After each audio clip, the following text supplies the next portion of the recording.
তো বন্ধুরা, আজকে আমি হাতে পেয়ে গেছি চাণক্য সিরিজ খ্যাত লেখক অভিজ্ঞান গাঙ্গুলি সৃষ্ট আরও একটি চরিত্র প্রফেসর অতীন্দ্র ব্যানার্জিকে নিয়ে লেখা অপার্থিব কাহিনী সংকলন প্রফেসর সিরিজের প্রথম বই।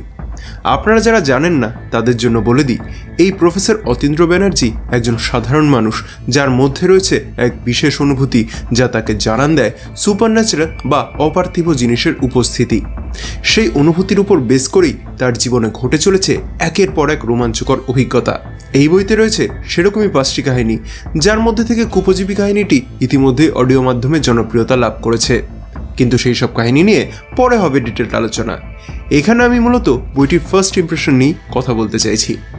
349 টাকা মূল্যের এই বইটিতে প্রচ্ছদের উপর যে কারুকার্য বুক ফার্ম ফুটিয়ে তুলেছে সেটা হাতে না ধরে বোঝানো হয়তো একটু শক্ত, তাও আমি যতটা সম্ভব ক্যামেরার মাধ্যমে তুলে ধরার ট্রাই করছি। কখনো মসৃণ ফিল, আবার কখনো টেক্সচারের ফিল এই বইটির প্রিমিয়ামনেসকে দুর্দান্তভাবে ফুটিয়ে তুলেছে।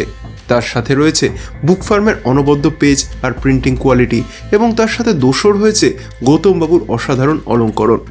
সব মিলিয়ে দর্শনধারী যে বইটি হয়েছে তাতে কিন্তু কোনো সন্দেহই নেই। তবে গুণবিচার নিয়ে পরে আসবে ডিটেল রিভিউ। আচ্ছা, আপনারা কারা কারা এই বইটি অলরেডি সংগ্রহ করলেন জানাবেন কমেন্ট করে। আর এই ভিডিওটি ভালো লাগলে লাইক করার অনুরোধ রইল, আর এরকম শর্ট ভিডিও দেখতে পছন্দ করলে আমার চ্যানেলটি সাবস্ক্রাইব করে আমার সাপোর্ট করার অনুরোধ রইল।